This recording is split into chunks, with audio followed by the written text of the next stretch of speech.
All right, Wolfpack Friday WOD Talk. We got a very similar day to Monday with the only work for the power cleans and the front squats. Friday we're going to work on our power snatch and our overhead squats. Okay, same EMOM.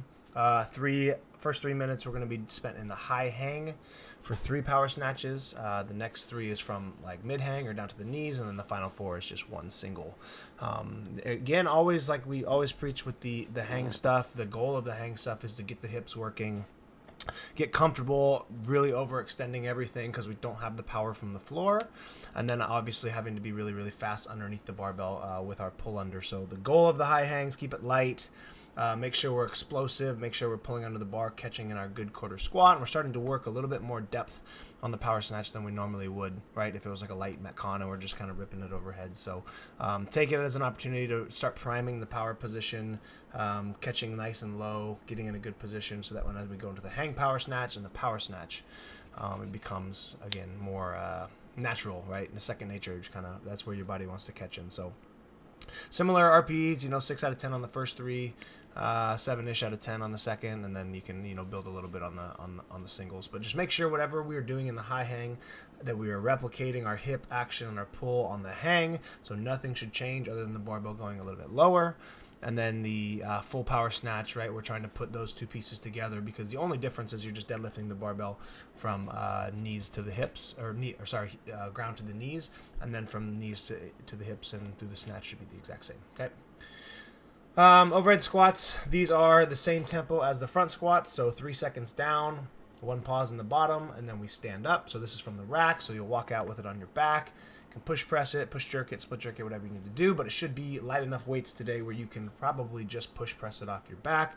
Since we are working the tempo, it's going to make you go lighter than you probably want to because the 3 seconds down and the pause in the bottom is challenging. Obviously, holding the barbell overhead and stability is limited. So take this as an opportunity to really hone in on your positions, focus on where your arms are overhead, where your torso is when you squat down, where your knees are when you're at the bottom of the squat, and really try to make these as perfect as possible because building this overhead squat position is going to replicate when we do snatching and when we work back in the squat snatches down the road.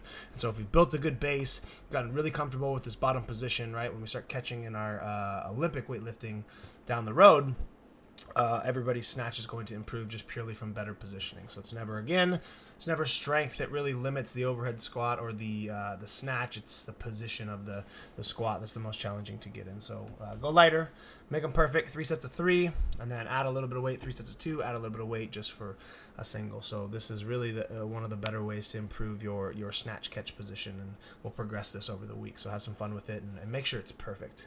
Tempo is perfect. Okay, and then the optional Metcon is just a quick little 10-minute AMRAP of kettlebell swings just to work on a little bit more of the hinge and the pull, and then we've just got a 50-foot goblet lunge. So you finish your last swing, just grab the kettlebell here, and then you'll walk your way 50 feet. So I think we've done some things like this in the past, and it's been pretty tough on the upper extremity since you're swinging and then holding onto the kettlebell for the whole time. So make sure for the intensity purpose of this AMRAP, we're using a kettlebell where you can go all 10 in a row, or you go 9 in a row, quick break, 10th one, and then go and do all 50 feet of the lunges unbroken. So I think the lunges should be the least amount of trouble here. I think the swings are going to get tough just from a heart rate perspective and just the pull in your arm perspective. But make sure it's a movable weight so we can get through lots of rounds and reps. You're getting through 1 round every 90 seconds or something, so we get a lot of rounds and we get a lot of volume. Okay, other than that, pretty simple day.